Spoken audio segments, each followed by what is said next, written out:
Welcome student. I am Kusekar sir from Sri Sadguru Vidyalaya Divgaon Gada. Today we are going to see figures of speech. Bhasha Alankar. Figures of speech are very important from standard 8 to 12th. इयत्ता 8वी पासून तर 12वी पर्यंत हे भाषेचे अलंकार अतिशय महत्त्वाचे आहेत. You see that in standard 9th and 10th there are 4 units and each unit have a 2 poem. 9वी आणि 10वीला 4 युनिट आहेत आणि प्रत्येक युनिटमध्ये 2 कविता आहेत. And every poem the poets have used different kinds of figure of speech. So before learning the poems, today we are going to explain about the figures of speech. म्हणून कविता शिकण्यापूर्वी आपण अलंकार म्हणजे काय, फिगर ऑफ स्पीच म्हणजे काय हे प्रथम समजून घेऊ. There are different types of figure of speech for 9th to 12th standard. 9वी ते 12वी साठी वेगळ्या प्रकारचे फिगर ऑफ स्पीच आहेत. So very first we learn them. What is figure of speech? Figure of speech म्हणजे काय? Figures of speech are very important in the poetry. कवितेमध्ये figure of speech हे खूप महत्त्वाचे आहेत. Figures of speech are used to express a different meanings from the ordinary meanings of the words. Figure of speech कशासाठी वापरतात? To express the different meaning from the ordinary meaning of the word. सामान्य शब्दाच्या अर्थापेक्षा इतर वेगळा अर्थ व्यक्त करण्यासाठी figure of स्पीचचा वापर केला जातो. Figure of speech may be use in the prose also.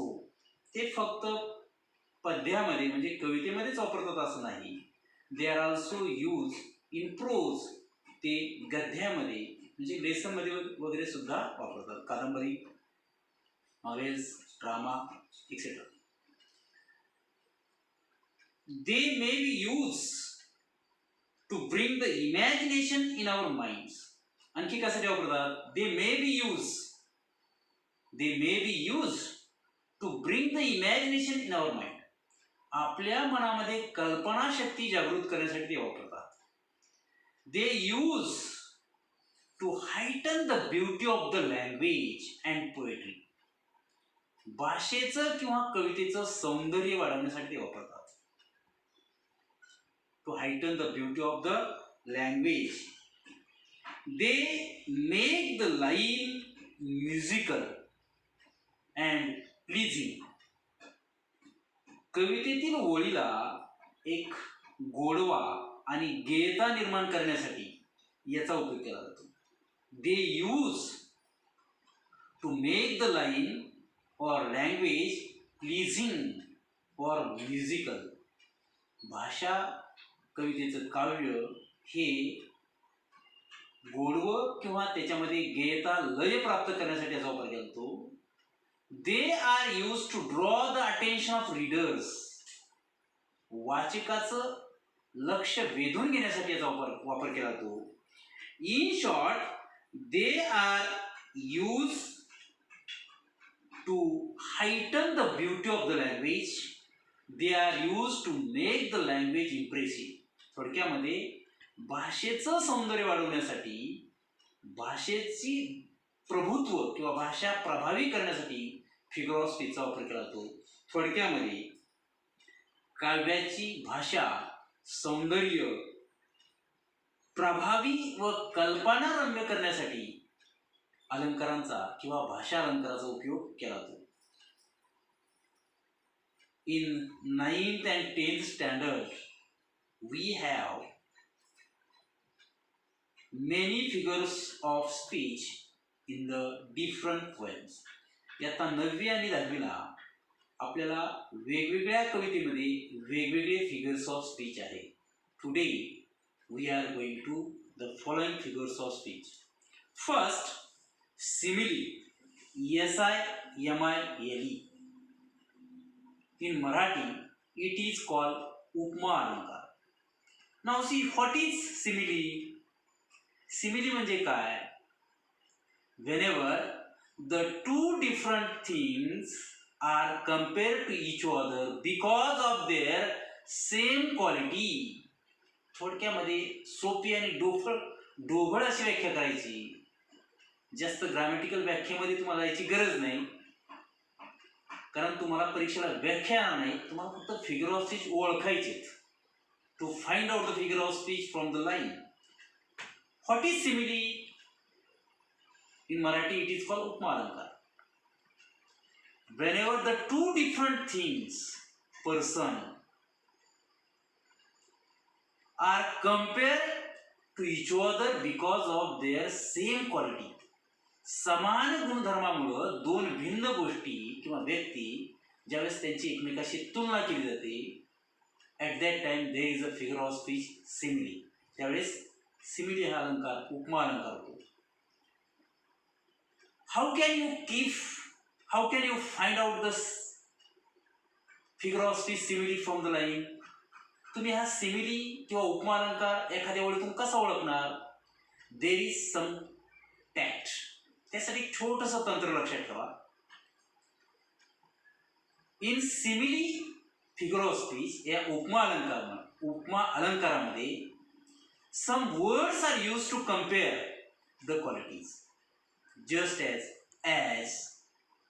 as, as like, so like.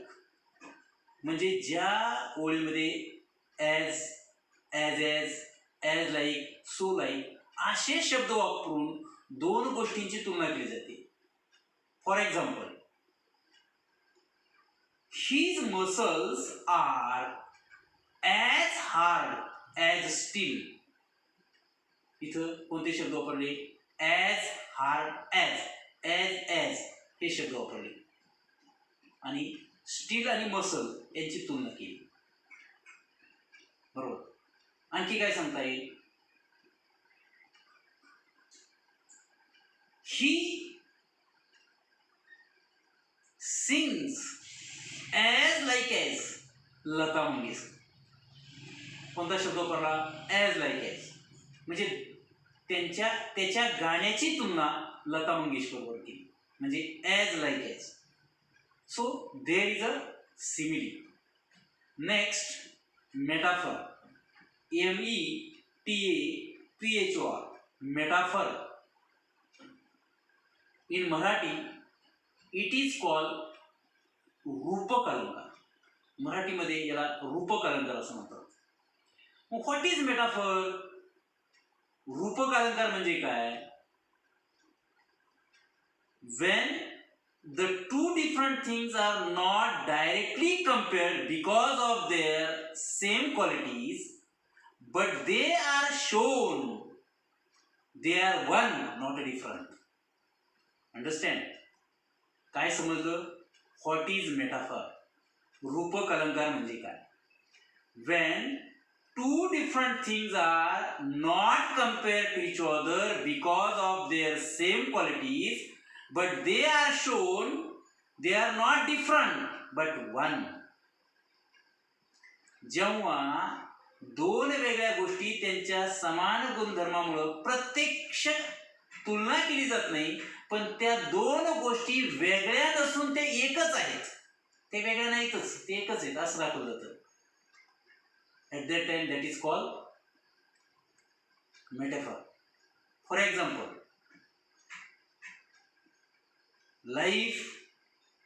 time is a money. Time is a money. आता टाइम आणि मनी, वेळ आणि पैसा यांची तुलना केली नाही, पण पैसा इतकाच वेळ महत्वाचा आहे किंवा वेळ इतकाच पैसा महत्वाचा आहे. म्हणजे यांची प्रत्यक्ष तुलना न करता त्या दोन्ही गोष्टी एकच यासारखं. उदाहरणार्थ, life is a jewel. For example, आणखी एक उदाहरण घ्या. Tanaji fought as like as lion. as like as lion. Tanaji सिंहासारखा लढला. Tanaji fought as like as lion. इथे as like as या शब्दामुळं सिमिली उपमा अलंकार झाला. पण हेच वाक्य आपण असं सांगू शकतो, Tanaji was the lion in the war. तो सिंहासारखा लढला, उपमा अलंकार. पण Tanaji was the lion of the war. तो त्या युद्धातला सिंहच होता. म्हणजे तानाजी आणि सिंह ह्या दोन वेगळ्या गोष्टी नसून ते एकच आहेत असं जिथं भासवलं जातं, दाखवलं जातं, दॅट इज कॉल्ड मेटाफर. याला रूपक अलंकार असणार आहे. Next, personification. PERSONIFICATION. Personification. In Marathi it is called chetan गुणोक्ती alankar. Now tell me what is personification. चेतन गुणोक्ती अलंकार म्हणजे काय? Whenever a non-living things, animals, trees are compared as having the human qualities, at that time there are a personification. When non-living thing, trees, animal are compared as having a human qualities. म्हणजे जेव्हा निर्जीव वस्तू, प्राणी, वनस्पती यांची तुलना जणू काही त्यांच्याकडं मानवी गुणधर्म आहेत अशी केली जाते, at that time that is called Chetan गुण. म्हणजे थोडक्यामध्ये निर्जीव किंवा अचेतन गोष्टीवरती किंवा निर्जीव गोष्टीवरती सजीव गोष्टींचे गुणधर्म आहेत असा ज्यावेळेस भासवलं जातं त्याला चेतन गुणोक्ती म्हणजेच पर्सोनिफिकेशन असं म्हणतात. फॉर एक्झाम्पल, आपल्याला 10वीच्या अनेक कवितेमध्ये उदाहरण आहेत, स्टॉपिंग बाय बुक्स मध्ये आहे. A little horse think. Little horse think. A little horse thinks. आता हॉर्स आणि think, you see, think is the quality of human being. विचार करणं ही क्वालिटी कोणाची आहे? माणसाची. तो इथं कोणावर दाखवली? हॉर्स. किंवा the tree said to me. He whispered. आता पहा, said. The tree spoke with me and whisper with me. झाड बोलतं का? झाड विस्पर कुजबुजतं का? बोलणे आणि कुजबुजणे ह्या कोणाच्या क्वालिटी आहेत? Human being. बरोबर. The stone shows the direction. Stone दाखवणे ही संकल्पना कोणाची आहे? हा गुणधर्म कोणाचा आहे? माणसाचा आहे. लाईक दॅट, म्हणजे निर्जीव गोष्टीवरती सजीव गोष्टींचा आरोप करणे, that is called personification. Now see apostrophe. APOSTROPHE. apostrophe. परोक्ष संबोधन. These figure of speech is a very important in 10th standard. Many different poems, these figure of speech are used. हा फिगर ऑफ स्पीच अतिशय महत्वाचा आहे. 10वीच्या अनेक कवितेमध्ये तो वापरला आहे, पहिल्याच कवितेमध्ये वापरला. याचा अर्थ असा नाही की इतर बाकीचे वापरले नाहीत, असं नाही. apostrophe, APOSTROPHE, परोक्ष संबोधन. आता परोक्ष संबोधन हा शब्द मराठीमध्ये कळला पाहिजे अगोदर. What is apostrophe? It means that when a non-living things and invisible things or entity are treated as a human and we speak with them. किंवा एकदम सोपी व्याख्या, whenever some absent person, absent things are treated as a present or as a person. जेव्हा एखादी निर्जीव अदृश्य गोष्ट, अमूर्त गोष्ट, जस्ट एज अ गॉड, सजीव आहे असं समजून वी स्पीक विथ देम, आपण त्यांच्याशी बोलतो. At that time it is called apostrophe. अमूर्त गोष्टी, निर्जीव गोष्टी, अदृश्य गोष्टी, अनुपस्थित असणाऱ्या गोष्टी सजीव आहेत असं समजून आपण त्यांच्याशी बोलतो. At that time that is called परोक्ष संबोधन किंवा apostrophe. For example, O God, show me the right path and right direction of my dream, toward my dream. कुणाशी बोलतोय आपण? ओ गॉड. गॉड समोर आहे का? नाही.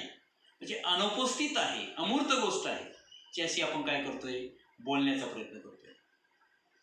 That is called apostrophe. Now next, alliteration. ALLITERATION. alliteration. ALLITERATION. In Marathi it is called अनुप्रास अलंकार. मराठीमध्ये याला अनुप्रास अलंकार म्हणतात. And these figure of speech are mostly used in every poem. प्रत्येक कवितेमध्ये हा मोठ्या प्रमाणावरती हा फिगर ऑफ स्पीच वापरला आहे. And the definition of this poem is a very simple. याची व्याख्या सुद्धा अतिशय सिंपल आहे. What is alliteration? अलिट्रेशन म्हणजे काय? अनुप्रास अलंकार म्हणजे काय? व्हेन इन द पोएम और in the line a same sound is repeated to make the line pleasing or for the musical effect. जर एखाद्या कवितेमध्ये, ओळीमध्ये एकच अक्षर पुन्हा पुन्हा रिपीट होत असेल, मग ती भाषेचा गोडवा किंवा भाषेची गेयता, लय, ताल वाढवत असेल, that is called anupras. That is called alliteration. असे म्हणू शकतो आपण, a letter or sound is repeated in the same line again and again for musical effect or pleasing effect. भाषेचा गोडवा, आनंद किंवा गेयता वाढवण्यासाठी एक अक्षर किंवा एक ध्वनी जर पुन्हा पुन्हा त्याच ओळीमध्ये रिपीट होत असेल, that is called alliteration. For example, you start dying slowly. Start slowly. याच्यामध्ये यस, स्टार्ट, स्लोली, यस, स किंवा यस हे अक्षर रिपीट झालेले आहे. If you do not listen the sound of life, listen, life, ल किंवा यल हे अक्षर रिपीट झालेले आहे. So it is called alliteration. म्हणून याला काय म्हणायचं? अलिट्रेशन असं म्हणायचं. मराठीमध्ये आपण नाही का सहज म्हणतो काय? काकीने काकाच्या कामाचे कागद कात्रीने करा करा कापून काकाच्या कानामध्ये कोंबले. काय रिपीट झालं? कोणतं अक्षर रिपीट झालं? कोणता ध्वनी रिपीट झाला? क. So it is called alliteration. Next, repetition. In Marathi it is called पुनरावृत्ती अलंकार. What is repetition? पुनरावृत्ती अलंकार म्हणजे काय? आता अलिट्रेशन म्हणजे कसे, अलिट्रेशन या अलंकारामध्ये किंवा या फिगर ऑफ स्पीच मध्ये कशाची पुनरावृत्ती झाली हे लक्षात ठेवा. लेटर और साऊंड, अक्षर किंवा ध्वनी. But in repetition, what is repetition? Wien in the line or the poem the same word is repeated or the same line is repeated again and again. एकाच ओळीमध्ये जर एकच शब्द पुन्हा पुन्हा येत असेल दॅट इज कॉल रिपिटेशन. किंवा एकाच कवितेमध्ये तीच ओळ पुन्हा पुन्हा येत असेल दॅट इज कॉल रिपिटेशन. बरोबर. भाषेचं सौंदर्य, गोडवा किंवा गेयता, तालबद्धता वाढवण्यासाठी हा प्रकार. उदाहरणार्थ, O moon give me small and small seeds of moonlight. Small and small, कोणता शब्द रिपीट झाला? Small and small. म्हणजे याच्या रिपिटेशन मध्ये शब्दही रिपीट होतो तर कधी कधी ओळही रिपीट होते. It is called repetition in Marathi, पुनरावृत्ती अलंकार. नेक्स्ट, टोटॉलॉजी. TAUTOLOGY, TAUTOLOGY, टोटॉलॉजी. यालाच पुनरुक्ती किंवा व्यर्थ पुनरावृत्ती अलंकार असं म्हणतात. पुनरुक्ती किंवा व्यर्थ पुनरावृत्ती अलंकार. What is tautology? मग टोटॉलॉजी म्हणजे काय? पुनरुक्ती अलंकार म्हणजे काय? It is very easy to find out. You see, whenever the two different words are used in the line but their meaning are same, the words are different but the meaning are same. एखाद्या कवितेच्या ओळीमध्ये दोन वेगळे शब्द वापरले जातात मात्र त्यांचा अर्थ समान असतो. At that time there is a tautology. तिथं पुनरुक्ती किंवा व्यर्थ पुनरावृत्ती अलंकार असं म्हणतात. For example, I want to listen fairy tales and stories. आता ह्या ओळीमध्ये tales, TALES, tales, and stories, STORIES, tales and stories या दोन वेगळे शब्द आहेत. Two different words but the meanings they have same meaning. त्यांना समान अर्थ आहे. टेल्स म्हणजे कथा, गोष्ट. स्टोरीज म्हणजे कथा किंवा गोष्टी. या दोन्हींचा अर्थ कसा आहे? सारखा आहे. So that is called tautology. Next, onomatopoeia. Onomatopoeia, ONOMATOPOEIA,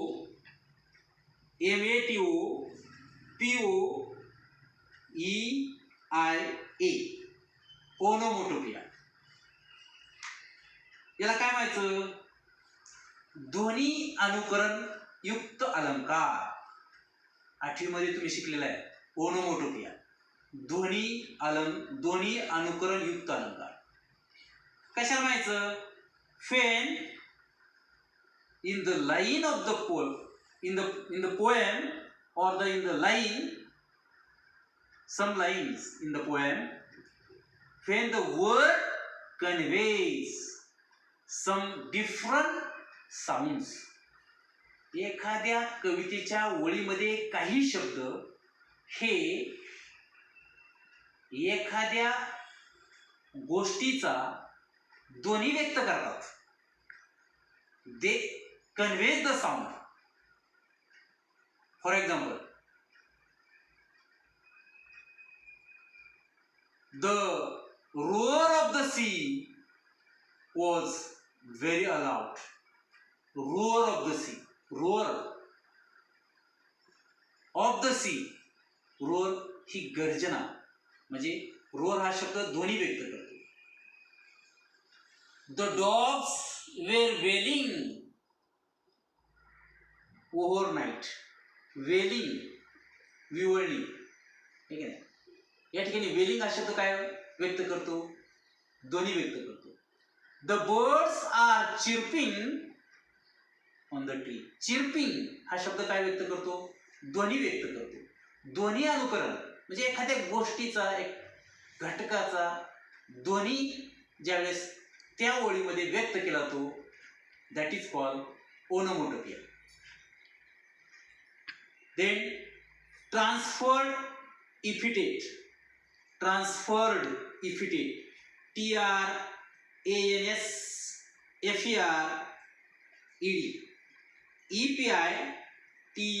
EPITHET. Transferred epithet म्हणजे या मराठीमध्ये परावर्तित विशेषण अलंकार असं म्हणायचं. ट्रान्सफर इफिटेट म्हणजे परावर्तित विशेषण अलंकार. कसा होतो परावर्तित विशेषण? It is very simple to find out from the poem. You see that परावर्तित विशेषण इथं काय महत्वाचं आहे? ऍडजेक्टिव्ह महत्वाचं आहे. You have to understand the adjective. What is adjective? A word which tells something more about noun or pronoun. नाम किंवा सर्वनामाविषयी विशेष माहिती सांगणारा शब्द. किंवा अलीकडच्या काळामध्ये व्याख्या अशी केली जाते, अ word which describe the noun.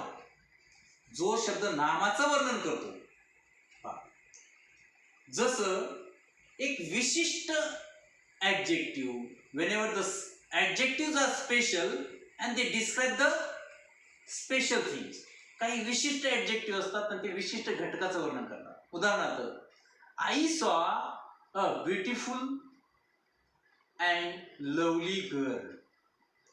Beautiful and lovely, these are the adjective. It is right to the girl. But if we use I saw a beautiful buffalo, actually beautiful हे ऍडजेक्टिव्ह मुलीसाठी योग्य आहे, पण आपण कधी कधी we use for the different noun beautiful buffalo असं आपण म्हणतोय. म्हणजे ते मुलीबद्दल ठीक आहे, परंतु ते मुलीबद्दल न वापरता बफेलो बद्दल वापरले, म्हणजे ते परावर्तित झाले, ते ट्रान्सफर्ड झाले. इफिटेट म्हणजे ऍडजेक्टिव्ह, म्हणजे ते विशेषण परावर्तित झाले म्हणून त्याला म्हणायचं transferred epithet. For example, the old lady look down lonely road. Lonely road, road is not lonely, the lady is lonely. Lonely road, lonely हे ऍडजेक्टिव्ह लेडीसाठी वापरायला पाहिजे. The old lady look down lonely road. Road हा कधीच lonely नसतो, पण तो road बद्दल लोनली हे विशेषण वापरले. So there is called transferred इफिटेट. Then अँटिथेसिस, विरोधाभास. ANTIHESIS, अँटिथेसिस.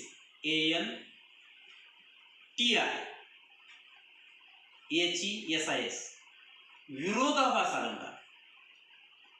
कधी होतो? What is अँटिथेसिस? विरोधाभास अलंकार म्हणजे काय? It is very simple. नीट ऐका. when two opposite words or two opposite ideas are used in the line of the poem.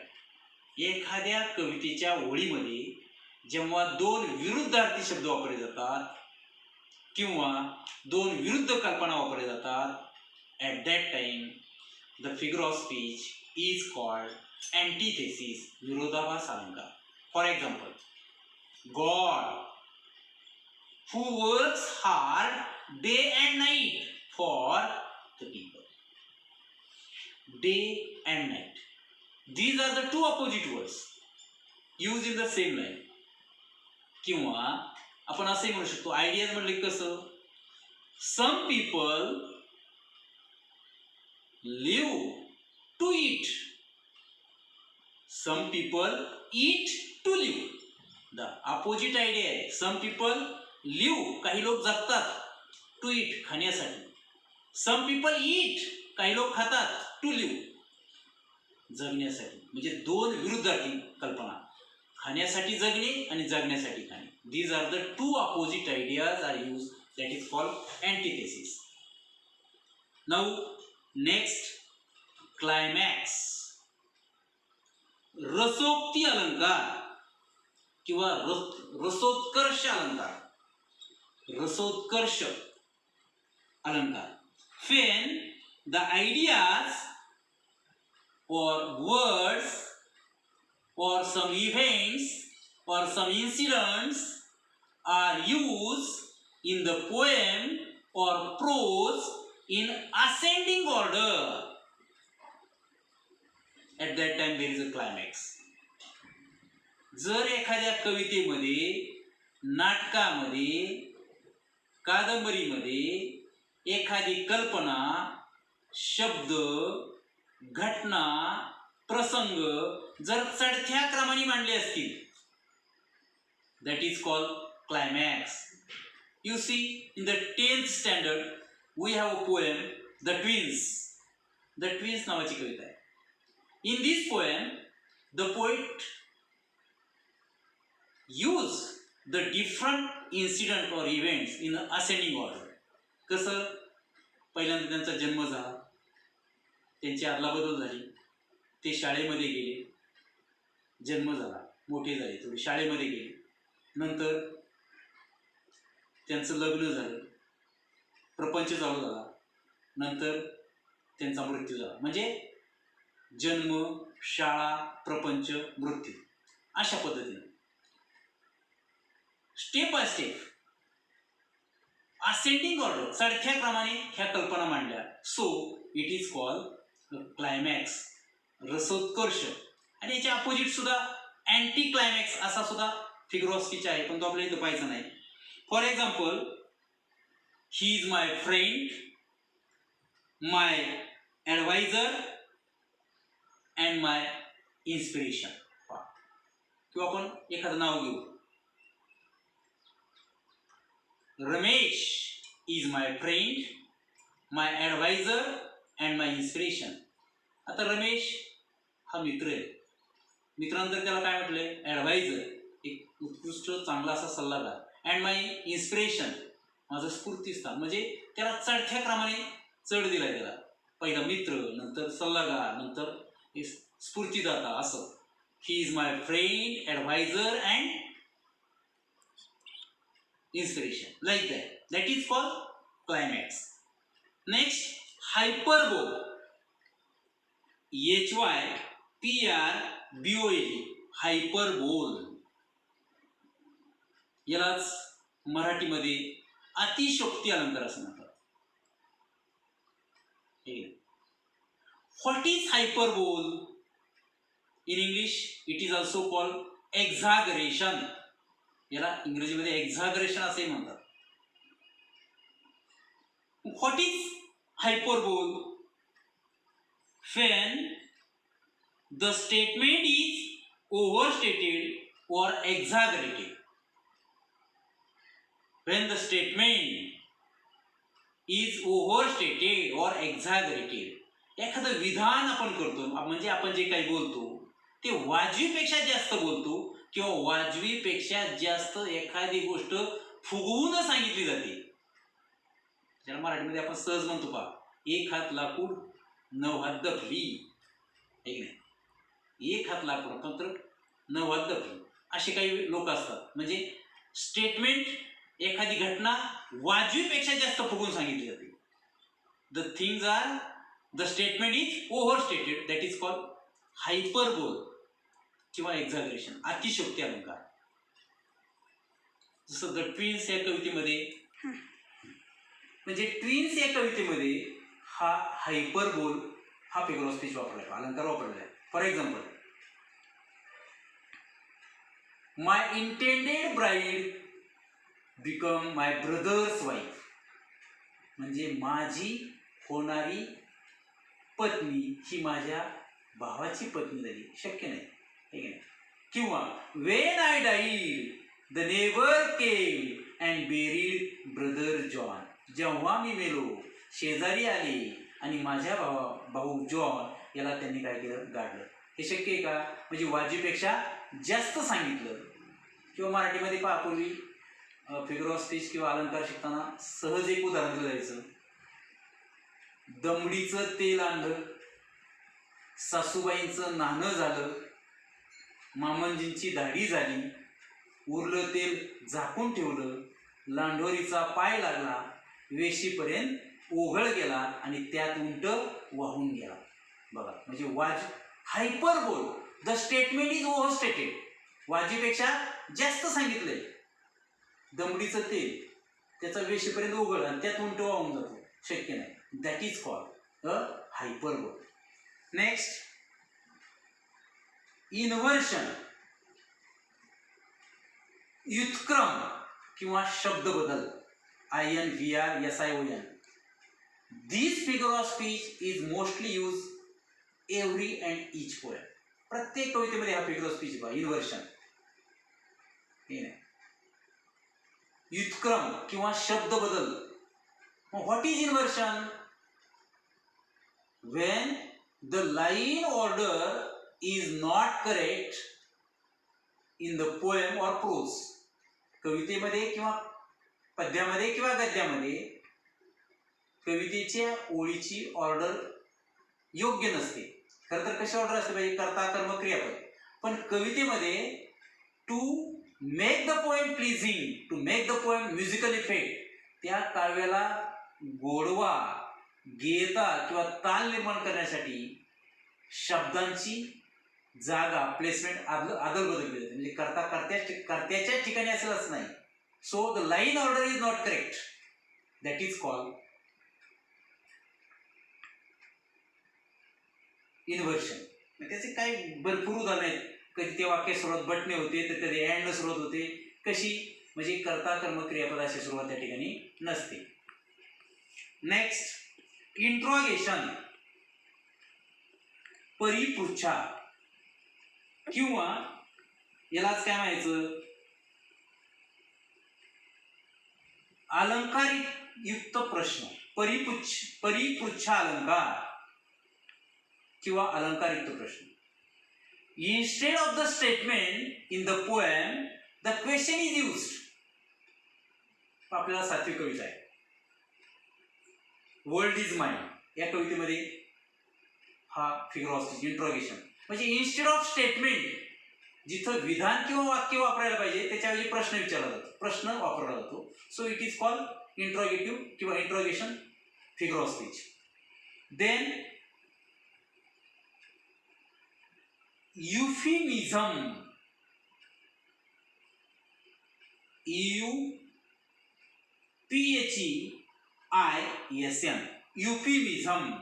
euphemism. याला म्हणायचं पर्यायोक्त अलंकार. पर्यायोक्त अलंकार. पर्यायोक्त अलंकार मराठीमध्ये सुद्धा शब्द आपल्याला नीट समजत नाही. पर्यायोक्त म्हणजे काय? What is euphemism? EUPHEISM.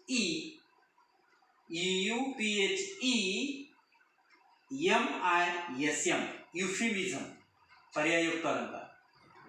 Whenever some harsh fact tells in a mild word or simple words. म्हणजे काय? जेव्हा एखादी कडू, अप्रिय गोष्ट ही सहजरित्या सोप्या शब्दात सांगितली जाते, at that time there is a euphemism. मग कटू गोष्ट कोणती? Death. For example, woods are lovely dark and deep. Dark and deep. बघा आता, डार्क अँड डीप, डी हे अक्षर रिपीट झालं म्हणजे अलिट्रेशन झाला मग शिकल्याप्रमाणे. But I have promised to keep before I go to sleep. I have promised to keep before I go to sleep. म्हणजे स्लीप या शब्दाचा अर्थ स्लीप नाही, डेथ असा आहे. I have promised to keep, मला वचनपूर्ती करायची, वचन पाळायचे, पण कधी? झोपण्यापूर्वी नाही, मृत्यूपूर्वी. म्हणजे स्लीप म्हणजे मृत्यू कटू शब्द, कटू गोष्ट आहे, पण सहजपणे सांगितली आहे आपल्याला एका कवितेमध्ये स्टॉपिंग बाय वूड मध्ये. Then there is a exclamation, उद्गारवाचक अलंकार. It is very easy. The exclamatory sentence are used in the poem instead of simple statement. जसं मगाशी आपण पाहिलं interrogation. Instead of the simple statement, the question is asked in the poem or in the line. तसं exclamation म्हणजे काय, उद्गारवाचक अलंकार म्हणजे काय, instead of the simple statement the exclamatory is used in the poem. Exclamation is used in the poem. म्हणजे साधं विनार्थी वाक्य वापरण्याऐवजी कवी उद्गारवाचक वाक्य वापरतो, त्याला एक्सक्लेमेशन म्हणायचं फिगर ऑफ स्पीच. साधं विनार्थी वाक्य वापरण्याऐवजी कवी प्रश्न विचारतो, त्याला इंट्रोगेशन असं म्हणायचं. हे दोन्ही अलंकार ओ कॅप्टन, माय कॅप्टन 8व्या कवितेमध्ये आपल्याला आहे. वेगळं उदाहरण द्यायची काही गरज नाही. Now the next we have to see the pun, PUN. In Marathi it is called श्लेष अलंकार. When there is more than one meaning in the one word. When there is more than one meaning in the one word, that is called पण. तर ट्विल्स हे कवितेमध्ये आपल्याला पण आहे, बरोबर. म्हणजे एखाद्या शब्दाचा अर्थ हा तोच नसतो, त्यापेक्षा वेगळे अर्थ तयार होतात. म्हणजे एका शब्दामध्ये अनेक अर्थ दडलेले असतात. दॅट इज कॉल्ड पण, PUN, श्लेष अलंकार. ठीक आहे. अशी कितीतरी उदाहरणं मराठीमध्ये, गमतीदार उदाहरणं श्लेष अलंकारामध्ये येतात. But in English we can give Mumbai is a great heaven for the world. Mumbai is a great heaven. या ठिकाणी मुंबईला काय म्हटलंय, हेवन म्हटलंय. म्हणजे haven is the word. In that word there is 2 or more meaning. Heaven याचा अर्थ and paradise, स्वर्ग. Heaven means a very beautiful place. असे वेगळे अर्थ होतात त्याचे. So it is called pun. Then imagery, IMAGERY. कल्पोक्त किंवा कल्पनायुक्त अलंकार, रम्य कल्पना युक्त अलंकार. Whenever the beauty of human being or the beauty of nature or surrounding is described in the line of the poem. एखाद्या कवितेच्या ओळीमध्ये जर एखाद्या व्यक्तीचं, घटकाचं, निसर्गाचं किंवा सभोवतालचं सुंदर चित्रण केलं असेल, निसर्गाच्या सौंदर्याचं किंवा व्यक्ती सौंदर्याचं चित्रण केलं असेल, दॅट इज कॉल्ड इमॅजिनरी. भरपूर आपल्याला 7व्या स्टॉपिंग बाय वूड मध्ये आहे. द वर्ल्ड इज माइन या कवितेमध्ये आपल्याला हे आहे.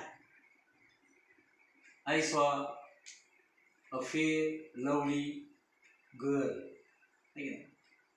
मुलीचं वर्णन केलंय like that. Then there is a synecdoche, SYNECDOCHE. Spelling नीट लक्षात घ्या. Synecdoche, SYNECDOCHE, synecdoche. निर्देशक अलंकार. What is synecdoche? निर्देशक अलंकार म्हणजे काय? When a part or unit, एखादा घटक, when a part or unit is used to mark out the whole, किंवा a whole is used to mark out the part or unit. परस्पर विरोधी.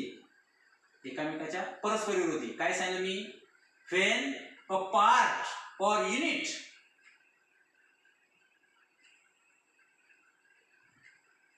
R use to mark out the whole. एखादा छोटा घटक संपूर्ण समूहाचं ज्यावेळेस प्रतिनिधित्व करतो किंवा एखादा समूह एखाद्या घटकाचं प्रतिनिधित्व करतो, म्हणजेच a simple part represent the whole or whole represent the simple part. एखादा छोटा घटक मोठ्या समूहाचं प्रतिनिधित्व करतो किंवा एखादा मोठा समूह छोट्या घटकाचं प्रतिनिधित्व करतो. At that time there is a synecdoche. For example, basket full of moonlight या कवितेमध्ये आपल्याला the whole village goes to the city to work. इथं होल विलेज संपूर्ण गाव कुणाचं वर्णन करतंय, म्हणजे कुणाचं नेतृत्व करतंय? फादर. येते लक्षामध्ये? So that is called synecdoche. In this way, we see there are different figure of speech, वेगळ्या प्रकारची भाषालंकार in the poem, and we must learn the figure of speech because it is specially asked in the appreciation. Appreciation मध्ये आपल्याला त्याला marks आहेत. It is also in the question number 3. Question number 3 मध्ये 5 मार्काचा प्रश्न आहे पोएट्रीचा. त्याच्यामध्ये आपल्याला find out the figure of speech असा प्रश्न आहे. म्हणजे यासाठी आपल्याला अगोदर फिगर ऑफ स्पीच समजली पाहिजे. थँक्यू.